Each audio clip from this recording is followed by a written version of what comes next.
Shalom, shalom à tous les enfants d'Elohim, à tous les bien-aimés. Alors, nous sommes encore là pour nous exhorter ce matin sur le pardon de péché. Alors, nous avons introduit hier pour expliquer que c'est au nom de Yahushua HaMashiach que devait être annoncée la repentance et le pardon de péché. Luc chapitre 24, versets 46 à 47. Il est écrit que le Mashiach, c'est-à-dire le Christ, devrait souffrir, il devait mourir et il devait ressusciter le troisième jour. Et c'est en son nom que devait être annoncée la repentance et le pardon de péché. Vous voyez? Alors, parce que nous sommes en train de parler du péché, et parce que le salut que le Seigneur accorde à l'humanité est d'abord attaché à la délivrance du péché. Matthieu chapitre 1er, le verset 20 à 21, l'ange d'Élohim déclara à Myriam et plutôt à Joseph, que Myriam, ta femme, enfantera un enfant mâle et à qui tu donneras le nom de Yehoshua, ce qui veut dire que celui qui sauvera son peuple de ses péchés. Vous voyez, le salut est attaché à la délivrance du péché. Alors, puisque nous sommes en train de parler de péché, il faudra savoir ce que l'Écriture appelle péché.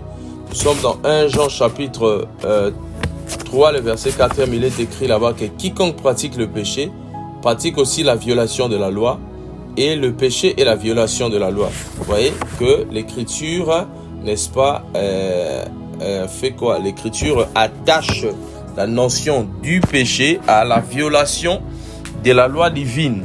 Et c'est ce qui nous ramène directement à comprendre que dans les Écritures, la notion du péché a 4 vérités fondamentales. Vous voyez? Donc, il y a la première vérité, c'est que l'origine du péché, c'est au ciel. C'est là où le péché a été manifesté pour la première fois, ce que dit l'Écriture.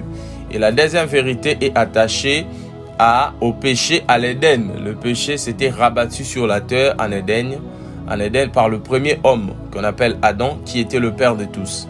Alors, il y a le péché au sein de l'humanité. Comment le péché s'est transmis de génération en génération sur la terre. Et puis il y a la quatrième vérité, c'est le péché à la croix de Golgotha, là où le péché trouva son expiation, son achèvement, son éradication.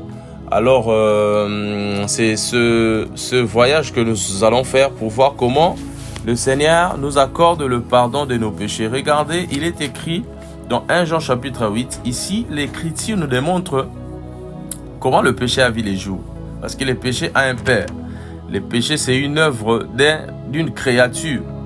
Ouais, il est écrit dans 1 Jean chapitre 3, le verset 8e, il est écrit, voilà, c'est lui qui pratique le péché et du diable. Vous voyez? Parce que dès le commencement, le diable pêche. C'est pour cela que le Fils d'Élohim s'est manifesté afin de détruire les œuvres du diable. Donc l'Écriture est claire en ce qu'elle nous enseigne que c'est le diable qui est le père du péché, n'est-ce pas? C'est le diable qui est l'initiateur du péché. Nous sommes encore dans un autre passage, nous sommes dans Jean chapitre 8, le verset 44. Jean chapitre 8, le verset 44, il est écrit là-bas. Regardez, le Seigneur Yahushua parle aux pharisiens, il dit, le père dont vous êtes issus, c'est le diable, vous voyez? Et vous voulez accomplir les désirs de votre père. Il a été meurtrier dès le commencement et il ne s'est pas tenu dans la vérité parce que la vérité n'est pas en lui. Quand il dit les mensonges, il parle de ce qui lui est propre parce qu'il est menteur et le père du mensonge. Alors l'Écriture nous dit que c'est le diable qui est le père du péché. C'est lui qui est l'initiateur du péché. Alors, si le péché est la transgression de la loi, mais quelle est donc la loi que Satan avait afreint au ciel pour qu'il soit sanctionné, pour qu'il soit chassé loin de la présence du Seigneur, pour qu'il soit humilié et pour qu'il n'accède plus jamais au pardon. Vous voyez? Alors là, nous sommes dans le livre d'Ésaïe, Yeshaya chapitre 14, le verset 12e. Il y a plusieurs versets, mais je me reviens que nous lisons celui-ci. Regardez, il est dit, comment es-tu tombé du ciel, Eilel. Eilel qui veut dire astre brillant, le brillant. Comment es-tu tombé du ciel, Eilel, fils de l'aurore?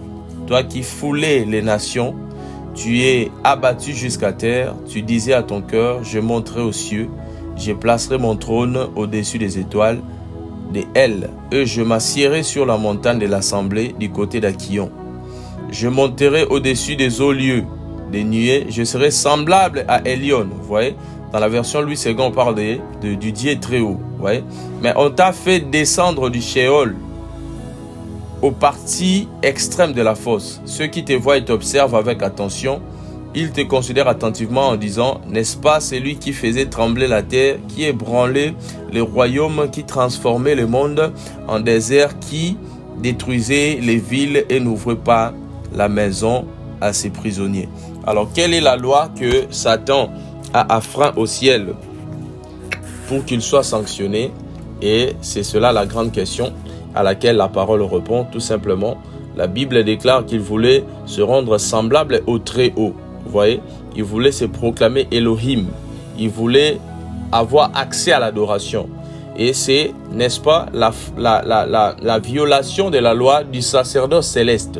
Souvenez-vous que lorsque Elohim donne la loi à Moïse, il lui dit de copier exactement selon ce qu'il a vu au ciel. Et qu'est-ce qu'il a vu au ciel? Le tabernacle, mais non pas seulement le tabernacle, mais la loi aussi qu'il reçut au sommet de la montagne de Sinaï, là où Yahvé Elohim lui disait d'établir l'ordre du sacerdoce. Vous voyez, il n'y avait qu'un seul souverain sacrificateur. Oh, que le Seigneur vous bénisse. Il n'y avait qu'un seul souverain sacrificateur, Aaron, qui fut établi selon l'ordre divin. Et vous voyez, donc ici, l'Écriture nous montre que Satan voulait se proclamer tout simplement souverain sacrificateur. Parce qu'il y a plusieurs Écritures qui nous montrent les anges comme étant les sacrificateurs d'Elion, du Dieu très haut. Il y a plusieurs passages. Vous pouvez prendre Apocalypse chapitre 15, le verset 6e. Vous pouvez prendre Apocalypse chapitre 19, le verset 14e. Apocalypse 8, 3 à 4. Apocalypse 14 à 19. Et puis Apocalypse 15, 6. Donc j'aimerais lire un passage, deux passages plutôt pour soutenir cet argument. Regardez, dans Apocalypse chapitre 8, on nous parle de l'autre ange qui vint. Bien sûr, qui est, n'est-ce pas, l'émanation de Yahushua lui-même par l'interprétation de la vision. Mais c'est là... Et les types, ça nous révèle aussi la notion des anges qui exercent la sacrificature au ciel. Je prends Apocalypse chapitre 8, regarde, il est écrit « Et quand il ouvrit le 7e sceau, il se fit dans le ciel un silence d'environ une demi-heure.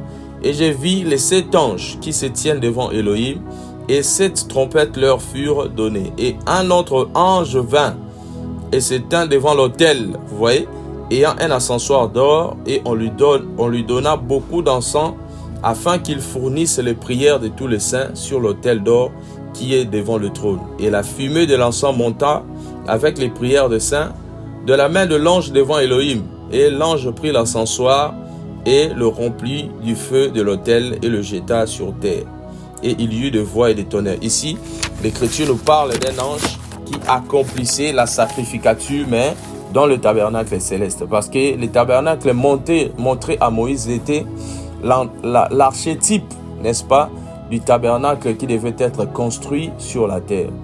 Elohim était en train de révéler les mystères du gouvernement céleste, les mystères de la sacrificature céleste, où le diable faisait aussi partie dans la sacrificature. Vous voyez, il faisait aussi partie dans cette sacrificature, mais à cause de la beauté, à cause de la gloire que le Seigneur lui avait donnée, il a voulu se proclamer souverain sacrificateur, se rendre égal à Elohim. Pourquoi? Parce que on décrit très bien qui est le souverain sacrificateur, si ce n'est Elohim lui-même. Je suis dans Hébreux chapitre 7, le verset 3e, regarde. Bon, je commence au premier verset, il est dit, car c'est Malki-Tzedek, roi des Shalem, prêtre de l'Elohim très haut, qui alla à la rencontre d'Abraham lorsqu'il revenait de la défaite des rois, et qui les bénit, à qui aussi Abraham donnant en effet pour sa part la dîme de tout.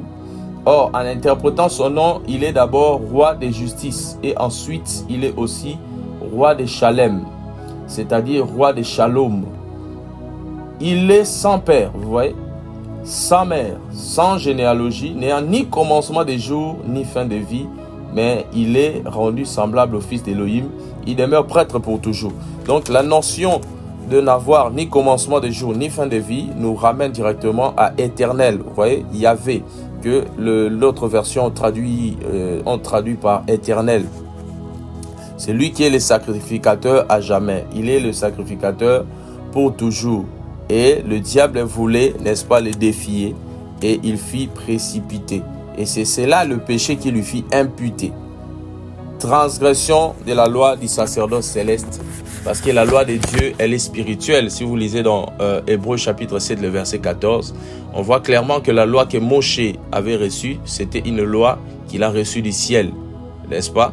Donc Elohim était en train de révéler le mystère de ce qui est et de ce qui devait venir. Donc il y a plusieurs écritures. Vous pouvez même ajouter Ézéchiel chapitre 28 où on parle de lui comme étant, n'est-ce pas, le chérubin, etc. Vous pouvez aussi prendre Apocalypse chapitre 7. Et Apocalypse chapitre 12, le verset 7e. On parle de comment il se révéla au ciel et il fut humilié. Et le livre de 1 Jean chapitre 3 nous montre que le péché est les œuvres de Satan.